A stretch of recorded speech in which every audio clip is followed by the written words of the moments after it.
हमने जो तहकीकात जो किया और जो सामने आए, जो जिस दिन ये घटनाक्रम हुआ उसके 2 दिन में हम एक्शन लेने वाले थे विधायक के ऊपर, लेकिन जिस तरह से भाजपा के बांसवाड़ा जिले के भाजपा पदाधिकारी ने माहौल बनाया कि इसको पद से त्याग दो, उसको हटवा दो, और फटाफट विधानसभा अध्यक्ष जी ने कमेटी बना दी और कमेटी बना के इसको समझना पड़ेगा कि 4 अप्रैल को घटनाक्रम हुआ और 4 अप्रैल को घटनाक्रम हुआ और विधानसभा के अंदर 31 मार्च के आसपास कमेटी चेंज होगी। जो सदाचार कमेटी होती है वो कमेटी घटनाक्रम से 4 दिन पहले चेंज हुई है। इसका अध्यक्ष से पहले हरीश चौधरी थे, भाजपा के पूर्व मंत्री, राजस्व मंत्री, और उनको वहां हटा के हमारे विधायक भी इस कमेटी में थे, उमेश डामोर आसपुर विधायक। पूरी कमेटी को बदल के भाजपा का सदस्य उनको चेयरमैन बनाए, तो हमें लगा कि पूरी पिक्चर सेट की हुई है इस विधायक की सदस्यता खारिज कराने को लेके। और जो बागीदोरा सीट जीतने के बाद एरिया में जो माहौल बनाया था कि 1 साल भी नहीं निकलने देंगे, उपचुनाव कराएंगे, हमें लगा ये प्रक्रिया में जा रहा है।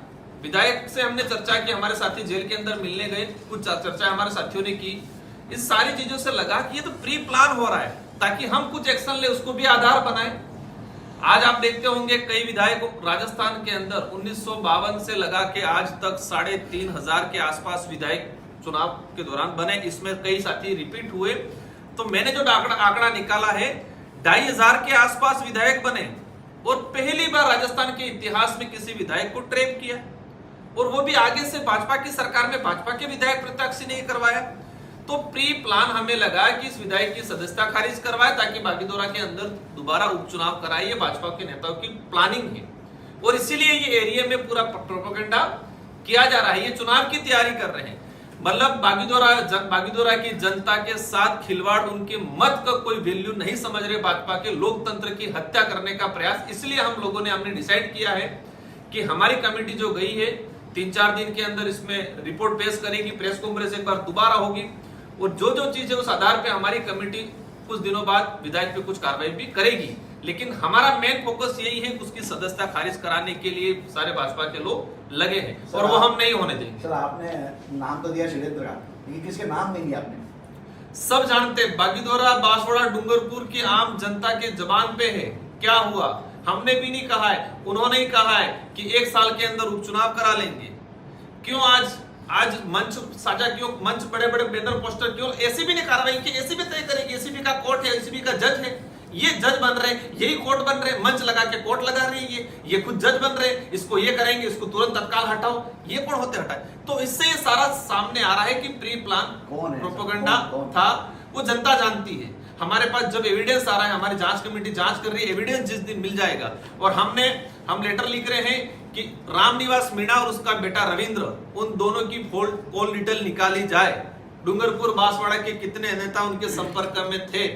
20 लाख रुपया जो निकाला है, वो 20 लाख रुपया कौन सी बैंक से निकाला है, किसके अकाउंट से निकाला है, वो भी जांच का विषय है। क्योंकि हमें तार बांसवाड़ा से लग रहे हैं, बांसवाड़ा में कई बड़े ठेकेदार हैं, बांसवाड़ा में किसी की माइंस भी है, उन सारों का प्रोपेगेंडा कहीं में लग रहा है। तो जब तक हम क्लियर नहीं हो पाएंगे हमारा बताना ठीक नहीं रहेगा, लेकिन ये जरूर है षड्यंत्र, और हम बड़े दावे के साथ बहुत जल्दी खुलासा करेंगे। चलिए, ये तो एक बात हुई आपकी कि षड्यंत्र है, आप नाम नहीं बताना चाहते, ठीक है। जिलाध्यक्ष महोदय ने कहा मैं प्रशासन के पास गया, प्रशासन ने कहा हम पे दबाव है, तो वो नाम तो बता सकते हो, वो कौन सा नाम है? कलेक्टर है, एसपी है? किसने कहा कि हम पॉलिटिकली प्रेशर में है, हम आपको एक बात समझनी पड़ेगी। चलो कलेक्टर, एसपी, आप जिला प्रशासन का ठीक है, हमारे घाटोल के अंदर खमेरा में आदमी को पकड़ के अंदर डाला, ये विधायक प्रत्याशी रहे, घाटोल से 2500 वोटों से आ रहे हैं, ये गए, किस जुर्म में डाला? थानेदार कह रहा है दबाव है। मैंने कहा रिपोर्ट किसने दी है? मैंने भी बात की अधिकारी से, मैंने कहा रिपोर्ट उस आदमी का क्या जुल्म है, किसने रिपोर्ट दी वो बताओ। रिपोर्ट किसने दी वो नहीं बता रहे, जुल्म क्या है वो नहीं बता रहे, बस उसको अंदर में डाल के। तो ये सारा समझ में आ रहा है कि सत्ताधारी लोगों का। मेरा सवाल अभी भी वहां का वही है, उसका आपने जवाब नहीं दिया। दूसरी बात, आपने कहा कि जयकृष्ण पटेल विधायक को दोषी लिखना शुरू कर दिया है मीडिया में। Can you elaborate? किस मीडिया ने लिखा कि विधायक दोषी है?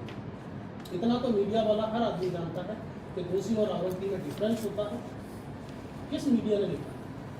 देखिए नाम तो किसी मीडिया का मैं नहीं बताना चाहूंगी अभी मैडम फिलहाल। फिर ये इसको प्लीज देखो, जब आप ये मीडिया के सामने बैठ के मीडिया की बुराई करेंगे तो आपको जवाब तो देना अच्छा, आरोपी पड़ेगा, है, कभी नहीं है, कोई है ना? solution नहीं है। इसका- मीडिया का हर आदमी जो स्टार्टिंग से शुरू करता है उसे पहले इनका- सिखाया जाता है दोषी आरोपी सजा जाता है। इनका जो जिस तरह से कहने का जो वे था और जिस तरह से मेन रीजन वही है कि भाजपा या मीडिया को ये भी छापना चाहिए कोई बैनर शहर में क्यों लगा, क्योंकि कानून आपको मीडिया में ये भी सिखाया गया होगा कि जब तक कोर्ट डिसाइड नहीं करती है तो किसी का प्रचार शहर के अंदर होर्डिंग, सरकारी संस्था लगा रही है, ये भी छापना चाहिए आप लोगों को। ये सारी चीजें लग रहा है, इस वजह से हमारे लोगों के अंदर भी कई चीजें, कुछ चीजें मीडिया को लेकर सामने आती है। मीडिया का हमने सम्मान किया है, आज भी करते हैं, आगे भी करते हैं, लेकिन कहीं ऐसा भेदभाव हमें लगता है तो अवश्य हमें चीजें, इतना बड़ा कांड, बैनर बनाया, होर्डिंग लगाया शहर में, ये अनलीगल है। सर, आपको- हमने अधिकारी को कहा, कोई कार्रवाई नहीं कर रहे अधिकारी, तो सारा मामला गोलमाल लग रहा है। सर आपको नहीं लगता ऐसे जैसे आपकी नई पार्टी है, उभरती पार्टी है, तो कहीं कहीं कमजोर नए सदस्य उनके आ रहे हैं, तो उनको कुछ इस बारे में सचेत करने के लिए कोई प्रचेत किया जाए? देखो, इसमें हम स्वीकार करते हैं कि हमारी तरफ से हो सकता है कुछ कमियां रही हो, क्योंकि हमने प्रयास किया और जिस तरह से उस विधायक से और जो एफआईआर की कॉपी पड़ी, वो आदमी दोस्त बना है, दोस्त बन के आपस में वो आदमी खुद कह रहा है कि हम माइस में पार्टनरशिप में काम कर रहे थे। आज पहली दूसरी तीसरी बार मिलने में कोई विश्वास में नहीं है, उसको विश्वास में लिया है। साथ में वो परिवादी जो है रामनिवास मीणा, उसने खुद ने कहा है कि हम विधायक के दोनों पार्टनरशिप में माइस खोलने वाले थे। इस तरह से विश्वास में लेके उसने विश्वासघात किया है, प्री प्लान तरीके।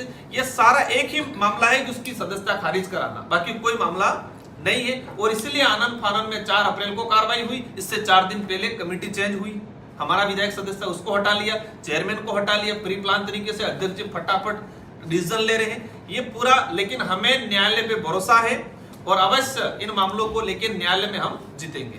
जी सर, ये ऑपरेशन दुर्योधन था 2005 के अंदर हुआ था, आपको पता है, जब 13 सांसदों के खिलाफ क्वेश्चन लेके था। उस समय 11 सांसदों को, आपको भी पता होगा, निलंबित कर दिया गया, बर्खास्त कर दिया गया था। ये लोकसभा में देखो, हाँ, विधानसभा की ना आप कानूनी बात कर रहे हो, मैं भी आपको ही कानूनी बात ही बता रहा हूँ। उस मामले का निस्तारण न्यायालय में आज तक नहीं हुआ है, तो ऐसे में आपका क्या कहना है? बिल्कुल, आपने सही मुद्दा उठाया। पिछली बार इसी टाइप का कुछ इशू महुआ मोत्रा के साथ भी हुआ था। उनका केस और ये केस दोनों डिफरेंस है। जब एसीबी का ये रहता है कि किसी काम को पेंडेंसी है, पेंडेंसी किसी अधिकारी ने पेंडेंसी कर रखा है और उसके बदले में कोई मांग रहा है, तो वो जो जिस तरह से जो उनपे धारा लगी है कि किसी प्रकार का न कोई पेंडेंसी थी, क्वेश्चन लगे हैं, क्वेश्चन का रिप्ले आ गया है, सरकार ने खुद ने विधानसभा में जवाब दिया है कि किसी प्रकार का अतिक्रमण नहीं है, तो 2 चीजें होगी। पहला, या तो सरकार ने गलत जवाब दिया, या फिर वो पैसे दे रहा था, किस बात की गलत नहीं था, पैसे क्यों दे रहा था, गलत नहीं था, पैसे दे रहा था, इसका मतलब षड्यंत्र है। तो इस विधायक की जो सदस्यता विधानसभा संबंधित कोई मामला ही नहीं है।